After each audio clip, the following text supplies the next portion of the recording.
I couldn't help but notice you didn't bring your laptop. Didn't need to bring my laptop. Not today. Yeah? Yep. Why? Because Tell them. I ain't got time for this anymore. You hear that? Do you hear what Marcus just said? At the top of this extremely crucial episode of Side Stories? He says he doesn't have time for side stories anymore? I don't. There's literally not enough hours in the week for me to keep doing the show. There's not. You are here, though. Yep. I'm here today. And part of the reason why I need to say goodbye. And I think it is important for you to say goodbye. We're not fighting. Not at all. You know what I mean? Because sometimes you guys, I'll see that people will say we're fighting. I don't understand that. We never fight. I rarely fight with you. Every once in a while, but it's usually over creative stuff. Yeah, well, and if I fight you, I win. Not true. You think you win, but I know I've won. Of course. See, that's the difference. Yeah. But the one thing is that before I can let you go, because there are things left unsaid. There are. And I can't let you go. Okay. Without you talking about a specific hanging Chad from here at Side Stories. I don't recall any hanging Chads. Taint length. I went and had my beloved wife and we got together, and her knowing what this show means to me and what this network means to me. Oh, what it means to you. You see what it means. What it means to you. That she knew. I'm hearing an implication there. What that she had to do. So I entered our marital space. She did. Use this soft measuring tape that you've brought into the studio. Yes, to measure my taint length, which you said she wouldn't do. And she proudly stepped up and did it. And guess what? 2 3/4 inches. Wow, 2 3/4. Now, the key here is you place one end towards the very base of your balls, very ending slope of your balls. And then I did sort of push a finger into my butthole because that's how you know where the end of it is. Right about here where it's really hot. 2 3/4. You can fit it. I don't know why you're offering it to me, this thing that you recently had pressed against your butthole. You can't leave. You literally cannot leave this show. I can and I will. You cannot leave this show until you fill in for the audience how long your taint is. I can give an estimate. It's bigger than yours. You're full of shit. That's full of shit. I'm not coming back. And this is Side Stories. We haven't. We'll get back to it. But you need to try it. I'm not going to try it. Just do it while you're sitting. Just do it while you're sitting and try it. You hold one with the end of your finger at the very base of your balls. The very base of my balls. It's going to be Side Stories with Henry Zebrowski and Ed Larson. Fine. All right. I'm doing it right now. Thank you. Jesus Christ. As if this is in a content house. 3.5, you bitch. You're full of shit. You're pushing it deeper in your butthole. 3.5. Well, I am 6 to 7 inches taller than you are. That is absolutely fallacy. I am 5'9" according to my last measurements because I'm getting bigger. You're 5'7". I'm wearing thicker shoes. Well, thank you, Marcus Sparks, for being here, and you're going to come back. I'll be here once a month. Yeah, all right. Well, get the fuck out of here. I'll be here once a month. Get the fuck out of here. You're not on the show anymore. All right. Bye. Bye. Have fun with your tape. Yeah, I'm gonna. I don't think it's that long. It's 3.5. It's going to remain 3.5. Phantom length. 3.5. All right, Eddie, you've been sitting there long enough. Really good stuff. Yeah, it's good. Really get in there. Really good radio. Yeah. That's how you know it's radio, because it's visual. It's a visual bit. Welcome to Side Stories. I'm Henry Zebrowski. I'm sitting here with Ed Larson. How you doing? So now you're the permanent here. You're here. You're doing this. I'm here. I'm now. I'm doing it. I got nowhere else to go, Would man. Julie... To quote the great Chris Farley. Yes. Now, would Julie measure your taint? She do anything I asked. That's what I'm saying. It's like the fact I don't that know he was if I'm ready to ask her, though. But afraid that you guys... Why are you guys afraid to ask your wife? Well, I asked my wife that day. I went home. It would definitely have to be post-shower. Well, yeah. Yeah, and that's, now that's ruined, your tape measure. No. I can't believe Marcus touched that. Well, I did it above the underwear. Taint measure. It's a taint measure. It's a taint measure. Okay. But I did it over the underwear. You did it over the underwear. Well, then how do you even know? Because she was feeling around. 2.5 sounds short. 2 3/4. That extra quarter. 4. I think Marcus is short. I think he pushed it in. I think he pushed it in because I measured it from the very end of my balls, the bottom of the slope, to the rim of the hole.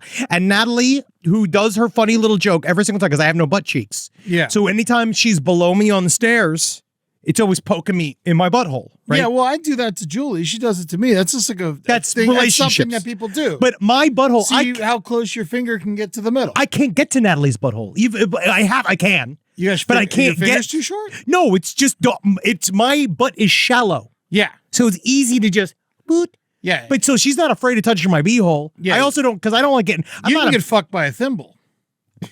I have been. You got to be careful. You can't sit down in any place in a quilt store, because you never know. Because remember that guy who sat on the artillery shell? No, It goes up his butt. Yeah, it was rad. That's well, cool. he fell on an artillery shell. Hell yeah. He shoved it up his ass. Fuck yeah, man. That's a way to go. Hey man, Did he die? no. They pulled it out.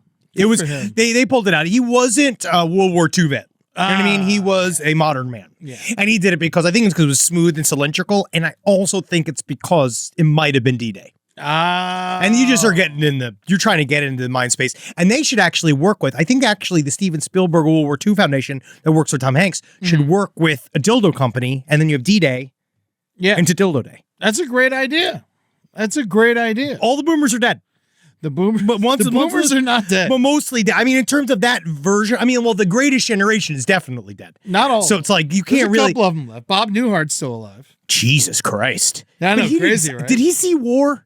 No. Yeah, so he's not a Rickles veteran. saw war. He did. He's dead. Yeah. I'm just saying, the guys that are like, I'm not worried about getting any like comeuppance from World War II vets from changing D-Day to Dildo Day. Oh, I mean, I think there'd be a couple people upset. But again, because you know why? Because they're not coming hard enough. And that's why we here at Adam and Eve know it's important to remember our fallen soldiers. With these brand new camouflage dildos, you can't even find them. Can't find them in the desert.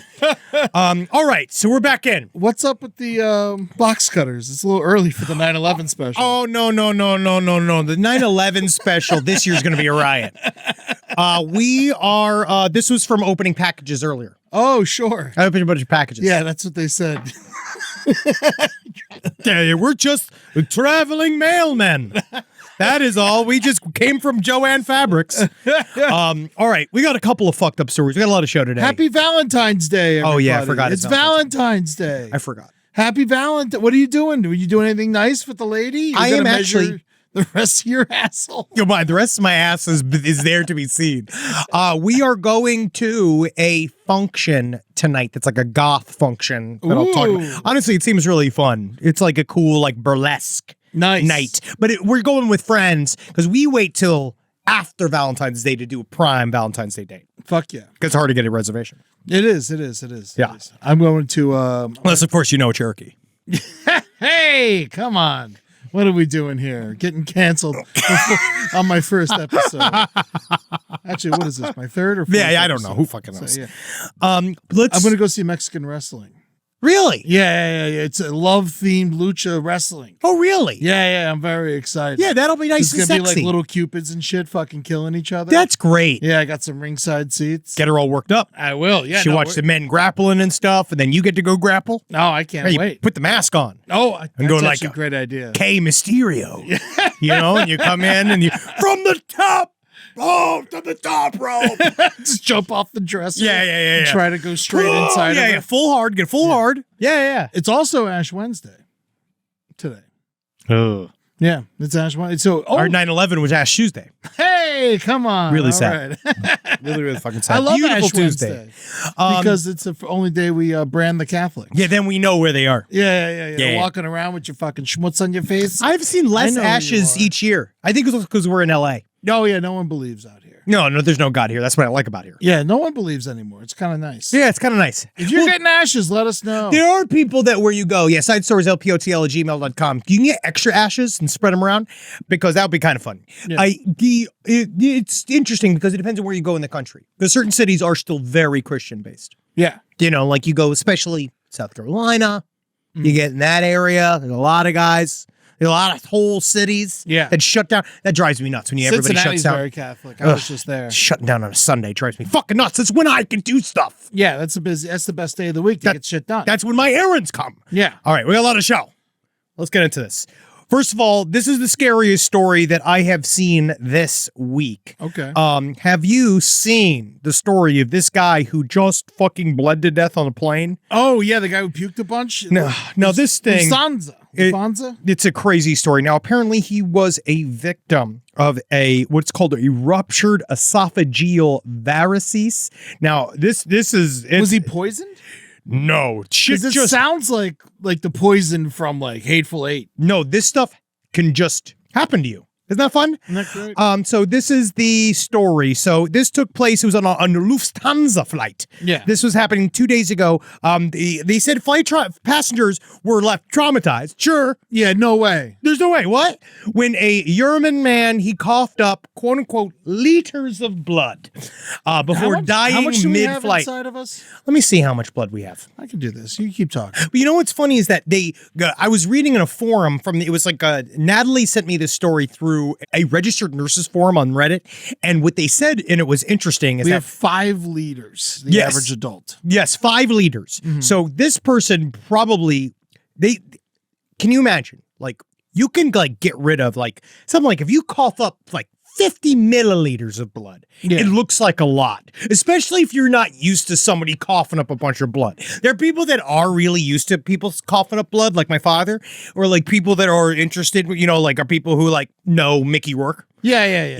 They're used to some guy just coughing up blood randomly. Babe Ruth, yeah, some people are not though, because so you'd see a little bit of blood and you're like, oh, that guy's coughing a lot of blood. I do think if you're coughing any blood, amount of blood, it's bad. It's Check bad. your teeth. If your teeth, you don't have a cut in the mouth, then it's then truly. you gotta if you got a cut in the mouth, that's also a problem. The last time I coughed up blood was when I was smoking cloves. You coughed up blood in Yeah. your life? Yeah, Even I haven't done that. we'll get you going. I mean, whew, Close. Hey, you can treat. Oh, we can get you coughing up blood. I've shed blood.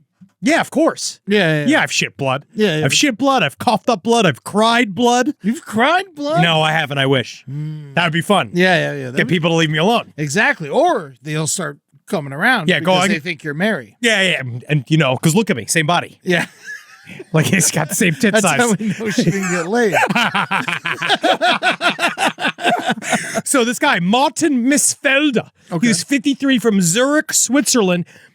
This is this guy. He was next to the man who has been unidentified. Who's not identified. The man, 63. The original dude. He boarded the Lufthansa flight. It was from Bangkok to Munich. So it's one of those where people but they were kind of worried to begin with because he was visibly ill at the Bangkok airport. It's very nice of them to still let him on the plane.